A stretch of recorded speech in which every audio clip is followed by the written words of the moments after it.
There is a specific kind of silence that settles in a room after a woman has decided she is done. It is not the silence of an argument, nor the quiet of sleep. It is the silence of a role that has been abandoned. For years, perhaps, you were the one who filled the spaces. You were the one who replied instantly, who soothed the ego, who planned the date, who remembered the small details, who offered the solution before the problem was even fully stated. You were convenient, and there is a deep, soul-level exhaustion that comes from being convenient. It's the feeling of your own energy draining away, like sand through your fingers, to maintain a peace that is not yours. It's the quiet ache of knowing you are appreciated for your function, not for your essence. You are the reliable port in his storm, the one who always understands, the one who doesn't make waves. You have been praised for your patience, your kindness, your strength. But at some point you look in the mirror and realize those compliments have become the bars of a very comfortable cage. And then, one day, the shift happens. It is rarely a dramatic explosion. It is often a quiet, internal click. Maybe he sends a message, expecting you to fix his bad day, and for the first time, you look at the screen and feel nothing. Not anger, not love, just a profound emptiness. The urge to reply, to perform the role of the soothing, convenient woman, is still there, a ghost in your muscles. But something else is stronger, a deep, cellular no. You put the phone down. You don't reply. Not as a game, not as a tactic, but as an act of survival. In that moment, you have stopped being available. You have left the stage. And across the city, or perhaps just in the other room, a man feels a sudden, inexplicable shift in the atmosphere. He doesn't know what it is yet. He just knows that something is off. The space you used to occupy, a space he took for granted like the air he breathes, has suddenly become a vacuum. And this is where the real story begins. Not the story of getting him back, but the story of what happens, to him and to you, when the role of the convenient woman finally dies. What he feels first is not loss. It is not a sudden pang of romantic regret. It is, most often, irritation. It's a low-grade annoyance. He checks his phone again. Still no reply. He thinks, that's strange, or she must be busy. His mind offers logical explanations because the alternative is too disruptive to his reality. The system he has built, a system in which his emotional needs are automatically met, has experienced a glitch. The service has been interrupted. His ego, the part of his consciousness that manages his sense of self and his world, is the first to react. The ego loves predictability. It thrives on patterns that reinforce its importance and comfort. You, in your role as the convenient woman, were a cornerstone of that predictable world. Your quick replies, your emotional support, your availability, these were not just nice gestures. They were a form of psychological validation. They told him he was important, that his needs mattered, that he had a soft place to land. When you withdraw that, you are not just withholding a text message. You are withholding the mirror in which he saw a comfortable and validated version of himself. So his initial annoyance is the ego's protest.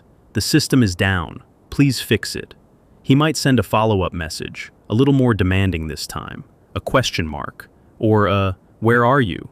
This is not an expression of deep concern for your well-being. It is a system diagnostic. He is trying to get the service back online. He is not consciously thinking, she is no longer being convenient. He is thinking, she is acting weird, she is being difficult. He may even feel a flicker of self-righteous anger. He has become accustomed to a certain level of access, and now that access is denied. It feels like a personal slight, a violation of an unspoken contract he didn't even know existed until it was broken. But this is only the surface. This is the conscious, ego-level reaction. Underneath this ripple of irritation, something much deeper and more significant is beginning to stir in his unconscious. To understand this, we have to move beyond the simple psychology of action and reaction, and into the territory mapped by Carl Jung. We have to talk about the persona, the shadow, and the powerful projections that form the invisible architecture of a relationship. You did not just stop answering a text. You took off a mask. In Jungian terms, this mask is called the persona. The persona is the socially acceptable front we present to the world. It is not inherently false, but it is a curated version of ourselves, designed for social harmony and acceptance. Many women, conditioned by society and family, develop a very specific persona: the good woman, the caretaker, the understanding partner, the convenient woman. This persona is built from a collection of admirable traits. She is empathetic, patient, resilient, and giving. But when a persona is overdeveloped, when it completely eclipses the real person behind it, it becomes a prison. To maintain this mask, you had to push all of your own inconvenient feelings, your anger, your exhaustion, your needs, your desires, into the dark. You push them into what Jung called the shadow. The shadow is the repository of everything we deem unacceptable about ourselves. For the convenient woman, the shadow contains her right to say no. It contains her fatigue. It contains her resentment at being taken for granted. It contains her desire to be cared for, not just to be the caregiver. For years, you kept that shadow locked away because you learned that the persona of the good woman was what earned you a form of love, or at least a form of presence. The moment you put down that phone, the moment you chose your own peace over his comfort, you did not make a strategic move. You allowed your shadow to speak. It was a rebellion of the soul against the tyranny of the persona, and he feels this, not consciously, but on a deep, instinctual level. The energy has changed. The woman he was interacting with, the predictable and pleasing persona, has vanished. In her place is a silence that feels different. It is not an empty silence. It is a silence full of weight. It is a silence that has a boundary. This is the second stage of his reaction. The initial irritation gives way to a sense of confusion and unease. The rules of the game have changed, but no one handed him the new rule book. He might try his old moves. He might send a charming message, or a vulnerable one, trying to coax the old persona back onto the stage. He is looking for the familiar reflection in the mirror. He holds up a problem, expecting you to solve it. He expresses a feeling, expecting you to manage it. But the mirror is gone. There is only your silence. This silence creates a vacuum. Psychologically, nature abhors a vacuum. His mind, his psyche, will rush to fill it. But it no longer has your energy to use, so it must use his own. For the first time, perhaps, he is forced to sit with his own feelings without a designated manager. He feels an anxiety, and he has to self-soothe. He feels boredom, and he has to find his own entertainment.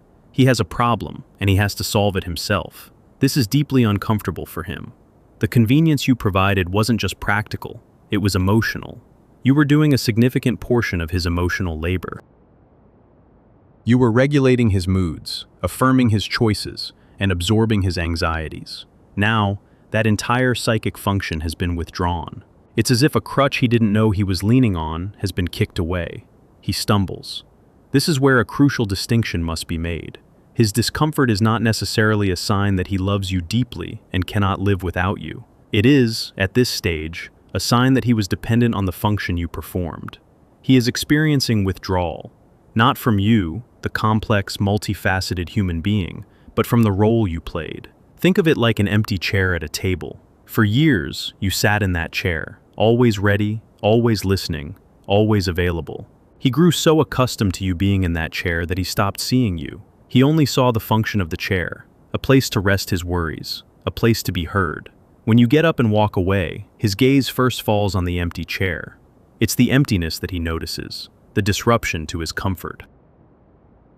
The space where something should be. He might become angry at the chair for being empty. He might try to find someone else to sit in it. Or, if the connection had any real depth, he will eventually be forced to look past the empty chair and wonder about the person who used to sit there. Why did she leave? Where did she go? Who was she really, beyond the function she performed for him? This is the turning point, the moment where his reaction can potentially deepen from egoic irritation to genuine introspection. But this process is not guaranteed, and it is not your responsibility to manage it. Your work is internal, because as he is grappling with the empty space, you are grappling with a storm of your own. The moment you withdraw, the old programming screams at you. A wave of guilt washes over you. I'm being selfish. I'm being cold. He needs me. This guilt is not a sign that you are doing something wrong. It is the voice of the old persona, the good woman, fighting for its life. It is the sound of the cage rattling, trying to convince you that safety lies in returning to your familiar prison. Beneath the guilt, there is fear. a deep, primal fear of abandonment. The convenient woman role was, at its core, a strategy to prevent being left. The unconscious belief is, if I am indispensable, if I am always useful and pleasant, I will not be abandoned. By ceasing to be convenient, you are confronting your deepest fear head-on. You are testing the hypothesis. Will he leave if I am no longer useful? The terror of that question is immense. This is the trial by fire. This is where most women falter. The discomfort of his silence, combined with their own internal guilt and fear, becomes too much to bear. They rush back in. They send the apologetic text. They explain their silence. They reoccupy the empty chair. And the old dynamic snaps back into place, often with even more resentment than before. But if you can hold your ground, if you can sit with the discomfort, if you can breathe through the guilt and look the fear in the eye, something extraordinary begins to happen. You are withdrawing your projections from him. For so long, you projected your own inner authority, what Jungians call the animus, onto him. The animus is the masculine principle within a woman's psyche. When it is healthy, it provides her with logic, focus, assertiveness, and a strong sense of her own principles. When it is undeveloped, she seeks these qualities externally, in a man. She needs his approval to feel valid. She needs his decisions to feel secure. She needs his presence to feel whole. By being the convenient woman, you were constantly seeking his validation. Your actions were an unconscious plea. See how good I am? See how helpful I am?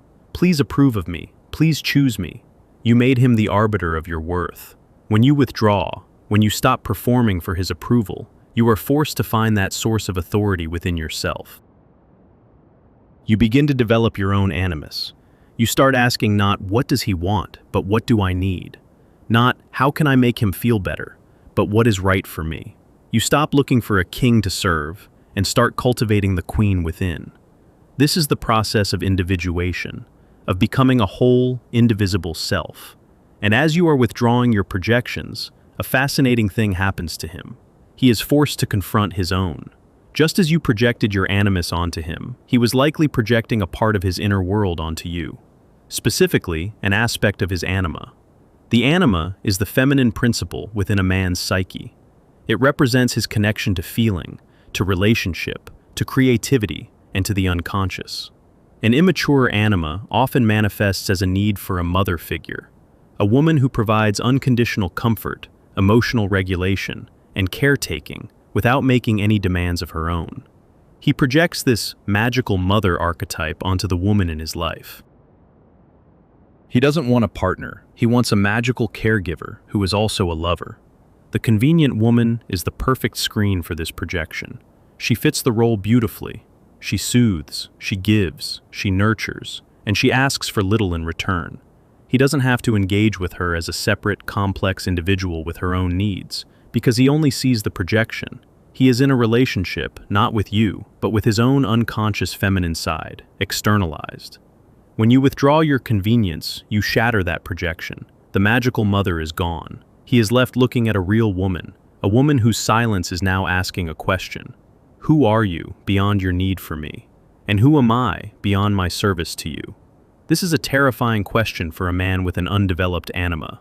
It forces him to confront his own emotional immaturity. It forces him to develop his own capacity for self-soothing, for introspection, for carrying his own emotional weight. This is the deeper crisis your absence precipitates in him. The initial annoyance was the ego. The secondary confusion was the disruption of a pattern. But this third stage is a true psychological challenge. The loss of his projected anima figure can feel like a part of himself has died. He might feel a profound sense of disorientation, a loneliness that is deeper than simply missing your company. It is the loneliness of being forced to meet himself. His reactions from this point can diverge dramatically.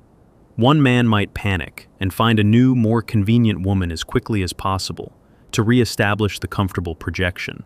He will seek out another person to sit in the empty chair, and the pattern will repeat. He learns nothing. Another man might become angry and resentful. He may label you as cold, selfish, or crazy.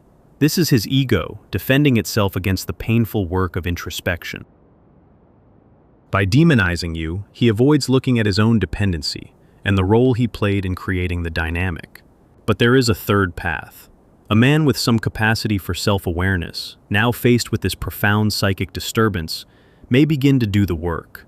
The empty chair begins to haunt him, not just as an inconvenience, but as a symbol of a real loss.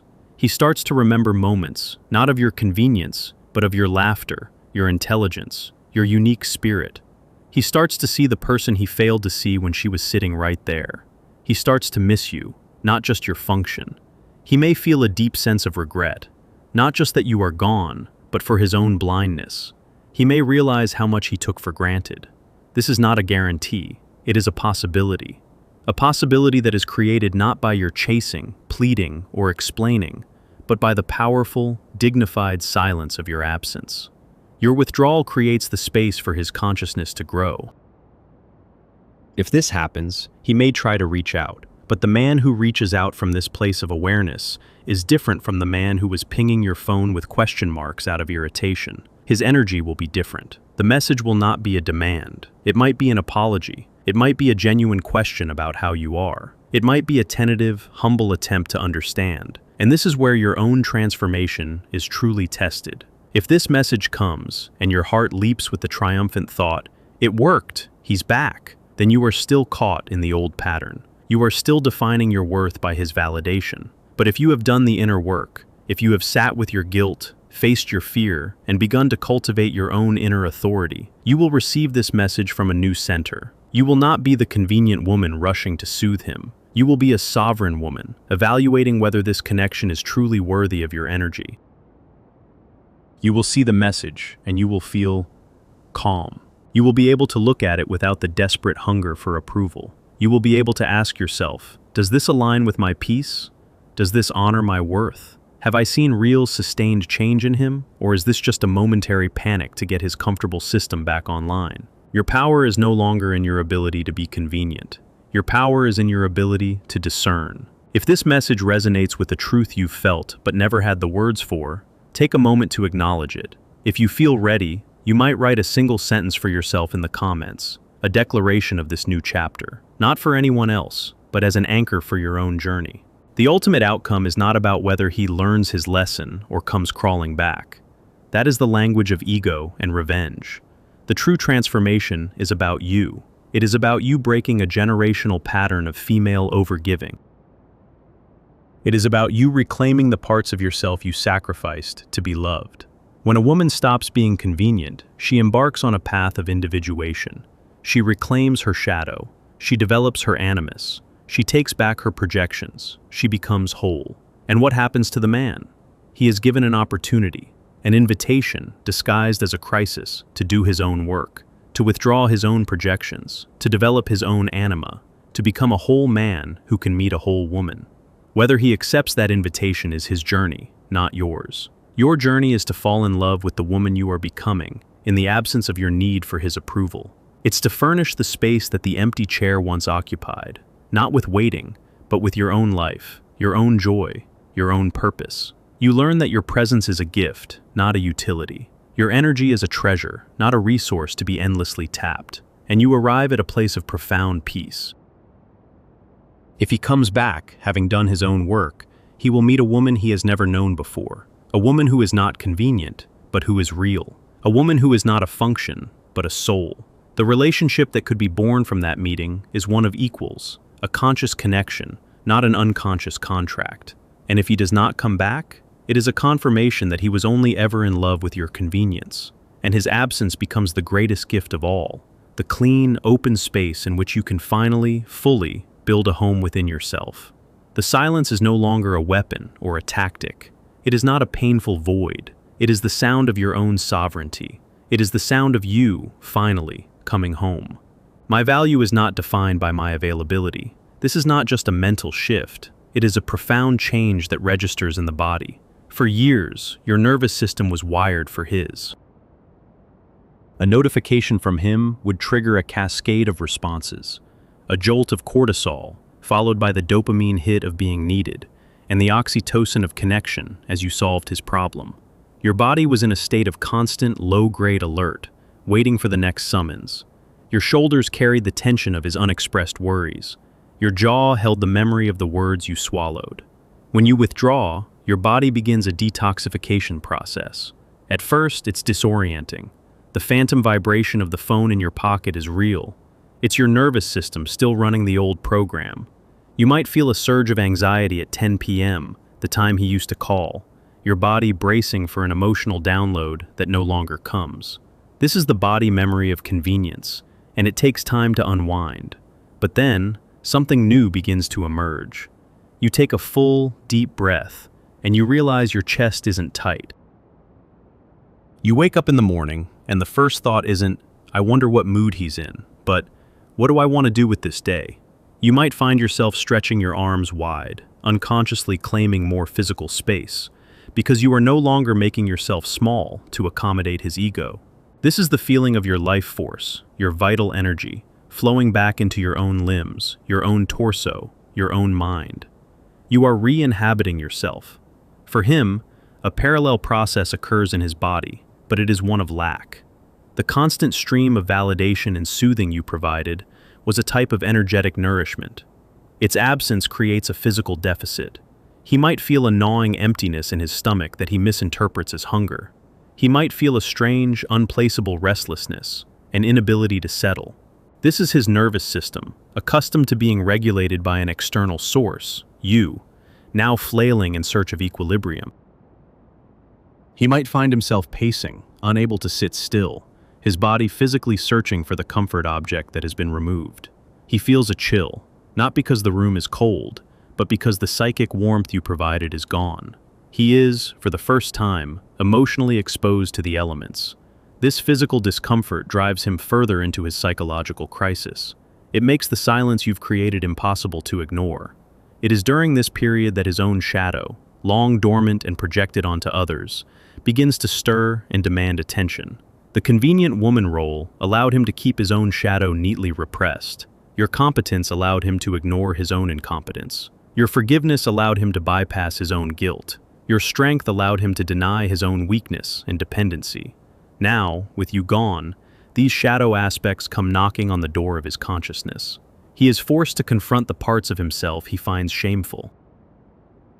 He sees his own neediness, not as a romantic longing for you, but as an infantile dependency that he finds repulsive in himself. He feels the sting of his own inadequacy when he can't solve a simple problem you would have handled effortlessly. His anger at you is often a deflected anger at himself, at this sudden, unwelcome self-revelation. He called you convenient, but the truth that now haunts him is that he was dependent. This is a devastating blow to the masculine ego that defines itself by its independence and capability. This confrontation with his shadow is the very thing that can trigger the third path, the path of genuine growth. But it is also what leads to the most crucial and delicate phase of this entire process, the late practical test. After a significant period of silence, weeks, maybe months, he may attempt to re-establish contact. This is the moment where your own growth is put to the ultimate test, because his approach will reveal whether he has changed or is simply trying a new key on the old lock. Let's call the first possibility the Hoover Maneuver 2.0. The message will appear evolved. It won't be a demanding question mark. It might be something like, "Hey, I know it's been a while. I've been doing a lot of thinking, and I wanted to say I'm sorry. I see now that I took you for granted." Your heart might leap. This is the validation you craved. But watch what comes next. The very next sentence is the tell. It might be, "This has been the hardest time of my life, and I've been so lost without you." Or, "I could really use someone to talk to, and you were always the only one who understood me." Do you see the mechanism? It is a performance of accountability, used as a key to unlock the door to your caretaking function. The apology is not the point. It is the preamble to a request. He is centering his pain, his struggle, his need. He has simply upgraded his strategy from demanding your convenience to seducing it with the language of vulnerability. He is testing the waters to see if the good woman persona can be resurrected, perhaps in the new role of the wise and forgiving friend. If you rush in to soothe this pain, you are right back in the empty chair, the dynamic unchanged, your sovereignty lost. Then there is the second possibility, the sign of genuine internal change. The communication will be fundamentally different. It will be clean. It might be an email, not a text, giving you even more space. It might say something like, "I'm reaching out with no expectations. I wanted to offer a sincere apology for my role in our dynamic. I wasn't aware of my own dependencies and how I was benefiting from your emotional labor without seeing the cost to you. I have started to work on that in myself. I hope you are well, and I wish you nothing but peace." And that's it. There is no hook. There is no "I miss you" designed to elicit a response. There is no mention of his own suffering as a bid for your sympathy. It is a statement of accountability that honors your separateness. It gives without asking for anything in return. It respects your silence by not demanding that you break it. This is the communication of a man who has begun to face his own shadow, who is developing his own anima, and who is starting to see you not as a function, but as a sovereign individual. When this message arrives, the inner signs of your own transformation will become clear. The old you would have felt a frantic urgency, a cocktail of anxiety and triumph. The new you feels stillness. You can read the words without them hijacking your nervous system. You feel a quiet, detached compassion for his journey, but it is not entangled with a sense of responsibility for it. Your first thought is not, "He's back," but rather, "Is engaging with this person conducive to the peace I have built for myself?" You can hold both the memory of love and the truth of the past hurt, without either one overwhelming you. You are no longer a reactor. You are an observer, a decider. Your power lies in this calm discernment. And so you stand at a crossroads. You can choose to respond, or you can choose to continue your silence, knowing it is no longer a tactic, but a form of sacred self-preservation. Whatever you choose, you do it from a place of wholeness, not of lack. This journey of withdrawing your availability is not, in the end, about him. It's the story of reclaiming a territory, yourself. For too long, you were an administrator of his life, his emotions, his schedule. Your inner landscape was a place you briefly visited before rushing back to manage his. Now, you learn to be a resident in your own soul. You start to furnish the rooms of your own inner world. You discover what you like when no one else is looking. You cultivate friendships that are reciprocal. You pursue a hobby not because it's impressive, but because it brings you a quiet, simple joy. You were once a well, and you allowed anyone who was thirsty to drink from you until you were dry. Now, you learn that you are not a well. You are a self-contained ocean. Your depths are your own. Those who wish to connect with you must learn to build a ship, to navigate, to respect the power and the mystery of your tides. They can no longer simply dip a bucket in from the shore. This is the final, soft truth of it all. The silence that began as a painful act of rebellion transforms into a sanctuary. It is no longer an empty space defined by his absence. It is a full space, brimming with your own presence. It is the sound of your own thoughts, clear and uninterrupted. It is the feeling of your own energy, circulating within your own being. It is the peace of knowing that your worth is not contingent on your usefulness to anyone. If a man returns, having navigated his own inner storms to meet you on this new shore, the connection that is possible is one of breathtaking beauty and depth. It is a meeting of two whole people. But if he does not, or if he cannot, the peace you have found is no less profound. Because the ultimate love story was never about him. It was about the woman who got up from the chair, walked away from the role she was playing, and in the ensuing silence, finally heard the sound of her own soul calling her home. And she answered.